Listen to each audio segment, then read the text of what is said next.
രാഷ്ട്രം മുങ്ങിപ്പോയാലും സാരമില്ല, തങ്ങൾക്ക് അധികാരം മതി എന്ന് ചിന്തിച്ചാൽ ഇങ്ങനെ തന്നെ ഉണ്ടാകും. ജസ്റ്റിൻ ട്രൂഡോ ശരിക്കും പഠിച്ചു. അല്ല, ട്രംപും നരേന്ദ്രമോദിയും തമ്മിലുണ്ടായിരുന്ന സഖ്യം ശരിക്ക് പഠിപ്പിച്ചു. അതുകൊണ്ട് ഖലിസ്ഥാന്റെ പിന്തുണയ്ക്ക് പരാജയം ഏർപ്പെട്ടു. കാനഡയും അമേരിക്കയും രാഹുൽ ഗാന്ധിയെ പിന്നോട്ട് വലിക്കുക മാത്രമല്ല, മുൻപല്ലുകൊണ്ട് ചിരിച്ച് അണപ്പല്ലുകൊണ്ട് കടിച്ച് ഞെരിച്ച് ശരിക്കും മുറിച്ചു. അതാ ഏതൊന്നിനും ഒരു അന്ത്യമുണ്ടാകുമെന്നാണല്ലോ. അതുകൊണ്ട് ഇപ്പൊ നമുക്കറിയാം, ആളൂരിന്റെ മരണമാണ് നമ്മളിപ്പൊ കേട്ടത്. എന്തായിരുന്നു? 10 ലക്ഷവും ആളൂരുമുണ്ടെങ്കിൽ എന്തും നടക്കുമെന്നായിരുന്നു വിചാരിച്ചിരുന്നത്. എന്നിട്ട് എന്ത് നടന്നു? അയാളുടെ മരണമൊഴി അടക്കം ഇപ്പോൾ പുറത്തു വന്നിട്ടുണ്ട്. എല്ലാ കാലവും എല്ലാവർക്കും സൗകര്യങ്ങളുള്ള വളക്കൂറുള്ള മണ്ണാണ് എന്ന് വിചാരിക്കരുത്. അതുകൊണ്ടാണ് നിലാവുണ്ടെന്ന് കരുതി നേരം വെളുക്കുവോളം കക്കാനിറങ്ങരുത്, പിടിക്കപ്പെടുമെന്ന് പറയുന്നത്. ഇതും അത് തന്നെയാണ് സംഭവിച്ചത്.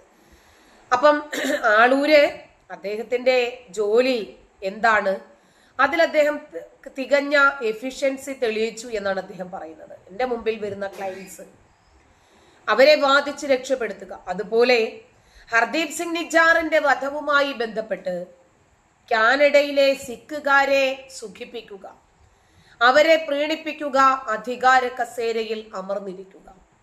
രാഹുൽ എന്താ ചെയ്തത്? എങ്ങനെയും നരേന്ദ്രമോദി സർക്കാരിനെ താഴെ ഇറക്കുക. അതുവഴി തങ്ങൾക്ക് എന്താണ് സാധിക്കുന്നത്? ഒരിക്കൽ കൂടി അധികാരത്തിൽ കയറാൻ എങ്ങാനും പറ്റുമോ നെഹ്റു കുടുംബത്തിന്? ബുദ്ധിമുട്ടായിരിക്കും. എന്നാലും ഒന്ന് ശ്രമിക്കുന്നത് കൊണ്ട് കുഴപ്പമൊന്നുമില്ലല്ലോ. ശരി, അതെ, നമ്മൾ ആളൂരിനെ കുറിച്ചിട്ടൊന്നും പറയുന്നില്ല. ആളൂരിനെ വെറുതെ തന്നെയാണ് വിട്ടത്. ആളൂരിനെ നമ്മളാരും ഒന്നും പറഞ്ഞിട്ടില്ല. PK വ്ലോഗ് നമ്മൾ എന്ത് പറഞ്ഞു? നമ്മൾ എന്തിനാ പറയുന്നത്? അയാൾ പഠിച്ച ജോലി അയാൾ വളരെ മാന്യമായിട്ട് ചെയ്തു. അയാൾക്ക് പൈസ കൊടുത്ത ആളുകളോട് അയാൾ സാറ്റിസ്ഫാക്ഷനോടുകൂടി പെരുമാറി. അതാണ് അയാൾ ചെയ്തത്. അല്ലാതെ അയാള് ജസ്റ്റിസ് എന്താണ് അതൊന്നും അല്ലല്ലോ. അഡ്വക്കേറ്റ് ആളൂരുണ്ടല്ലോ, അയാള് മരിച്ചു എന്ന വാർത്ത ഇപ്പൊ കേൾക്കുന്നത്. താങ്ക് യു നജാസ്,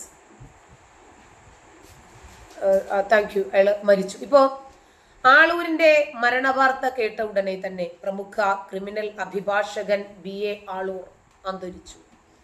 ഈ മരണവാർത്തയോട് ആദ്യത്തെ പ്രതികരണം വരുന്നത് ഗോവിന്ദച്ചാമിയുടെ കരങ്ങളിൽ കിടന്ന് പിടഞ്ഞു മരിച്ച സൗമ്യയുടെ അമ്മയുടെ പ്രതികരണമാണ് ആദ്യം വരുന്നത്. മകളെ കൊലപ്പെടുത്തിയ കേസിൽ ഗോവിന്ദച്ചാമിയെ തൂക്കുകയറിൽ നിന്ന് രക്ഷപ്പെടുത്തിയ ആളൂർ വക്കീല് മരിക്കാൻ ഞാൻ ഏറെ ആഗ്രഹിച്ചിരുന്നു എന്നാണ് സൗമ്യയുടെ അമ്മ പറഞ്ഞത്. സ്വാഭാവികമാണ്. തന്റെ മകളെ കൊന്നവനെ രക്ഷപ്പെടുത്തിയ വക്കീലിനോട് അത്രയെങ്കിലും ഒരമ്മ പറയണ്ടേ, പ്രതികരിക്കണ്ടേ? ഒരു പ്രാദേശിക ചാനലിനോടായിരുന്നു സൗമ്യയുടെ അമ്മ പ്രതികരിച്ചത്.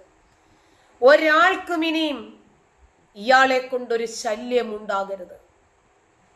ആ ശല്യം ഇതോടുകൂടി ഒഴിഞ്ഞുപോയി. ആളൂരാൻ വക്കീൽ ഒഴിഞ്ഞു പോയതിൽ ദൈവത്തോട് നന്ദി പറയുന്നു എന്നാണ് സൗമ്യയുടെ മാതാവ് പറഞ്ഞത്. അയാള് കുറെ പണമുണ്ടാക്കി, പ്രശസ്തി ഉണ്ടാക്കി, ഒരുപാട് ക്രിമിനലുകളെ രക്ഷപ്പെടുത്തി. അയാള് പോകുമ്പോൾ ഒന്നും കൊണ്ടുപോയില്ലല്ലോ എന്നാണ് സൗമ്യയുടെ അമ്മ പറഞ്ഞത്. അവരുടെ വാക്കുകൾ ഇങ്ങനെയാണ് മാധ്യമങ്ങൾ പുറത്തുവിട്ടിട്ടുള്ളത്. എൻ്റെ മകളുടെ കേസിലെ പ്രതിക്ക് വേണ്ടി ആളൂര് വാദിക്കാൻ വന്നു.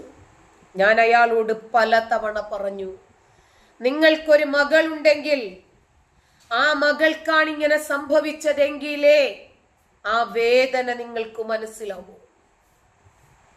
അന്നു മുതൽ ഇന്നുവരെ ഗോവിന്ദച്ചാമി മരിക്കാനും ഈ ആളൂരാൻ വക്കീൽ ഒരാളുടെ കേസും വാദിക്കാതെ മരണം അയാളെ കവരണം.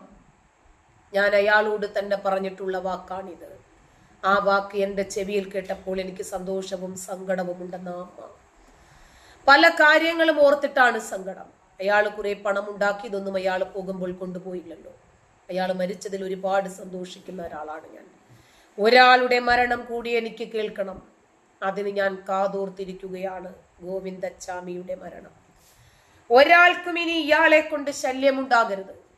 ആ ശല്യം ഇതോടുകൂടി ഒഴിഞ്ഞു പോയി. ആളൂരാൻ വക്കീൽ ഒഴിഞ്ഞു പോയതിൽ ദൈവത്തിന് നന്ദി പറയുന്നു എന്നാണ് സൗമ്യയുടെ അമ്മ പറഞ്ഞു വെച്ച വാക്ക്.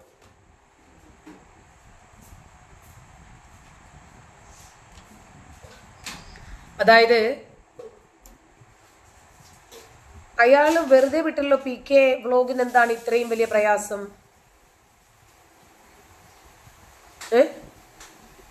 കബീർ ഒരു കാര്യം ചെയ്യ, അതിന്റെ കൂടെ അവരുടെ കൂടെ പോയി നിന്ന് തിളങ്ങ് ചെല്ലേ.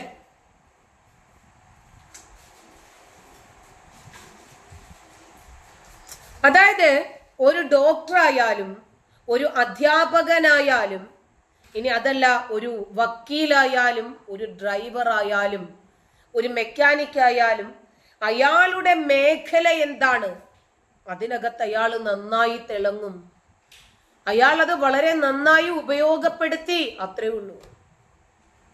അദ്ദേഹം പഠിച്ച അതേ നിയമങ്ങൾ പഠിച്ച ആളുകളില്ലേ, അവർക്ക് ഇയാളെ ക്രോസ് ചെയ്യാൻ സാധിക്കണ്ടേ? അത് സാധിക്കാതെ പോയത് നമ്മുടെ കുറ്റമാണോ? ഇയാള് പഠിച്ച അതേ നിയമം തന്നെ പഠിച്ച ആളുകൾക്ക് പറ്റുമല്ലോ. ഞാൻ എന്തിനാ തട്ടമിടുന്നോ? ഞാൻ എന്റെ സൗകര്യം ഉള്ളുണ്ടായിരുന്നു. നിനക്കെന്തിനാ തട്ടമിടുന്ന? എനിക്ക് സൗകര്യമുള്ള വേഷം ഞാൻ ധരിക്കണം. നിനക്ക് നികുതി വല്ലതും തരണോ? ശരി, അഫ്ഗാനിസ്ഥാനിലായിരിക്കുമ്പോൾ നമുക്ക് നികുതി തരാം കേട്ടാ. അല്ലെങ്കിൽ ഇന്ത്യ ഒരു ഇസ്ലാമിക രാജ്യമാകട്ടെ, അപ്പോഴൊക്കെ നിങ്ങൾക്ക് നികുതി തന്നിട്ട് ഞാൻ തട്ടമിടണോ വേണ്ടെന്ന് തീരുമാനിച്ചോളാം. ഇറങ്ങിപ്പടാ. ഓരോന്നിഞ്ഞ് കയറി വരും. ഇന്നലെ നിന്റെ തന്തയ്ക്ക് സ്ത്രീധനം കിട്ടി. അതായത് ആണോ? തട്ടത്തെ കുറിച്ച് പറഞ്ഞു തന്നെ ഞാൻ തുടങ്ങിയത്. അതായത് പ്രഭാകരൻ ശരിയാണ്, ആളൂര് പ്രഗത്ഭനായ വക്കീലാണ്. ഒരിക്കലെങ്കിലും ധാർമ്മികതയും മാനുഷിക മൂല്യങ്ങളും ഉയർത്തിപ്പിടിക്കുന്നതിൽ പരാജയപ്പെട്ടു എന്നതും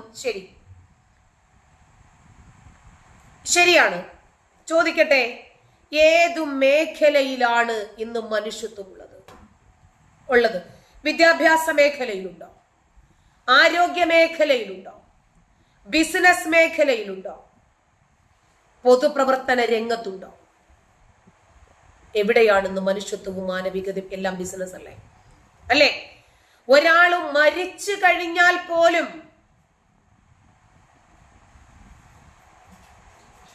ആ മയ്യത്ത് ICUവിൽ വെച്ചിട്ട് അയാൾ മരിച്ചിട്ടില്ല എന്ന് പറഞ്ഞ് ദിവസം 40,000 മുതൽ 1,00,000 വരെ ICUവിന് വേണ്ടി ഈടാക്കിക്കൊണ്ടിരിക്കുന്ന ആശുപത്രി മേഖല.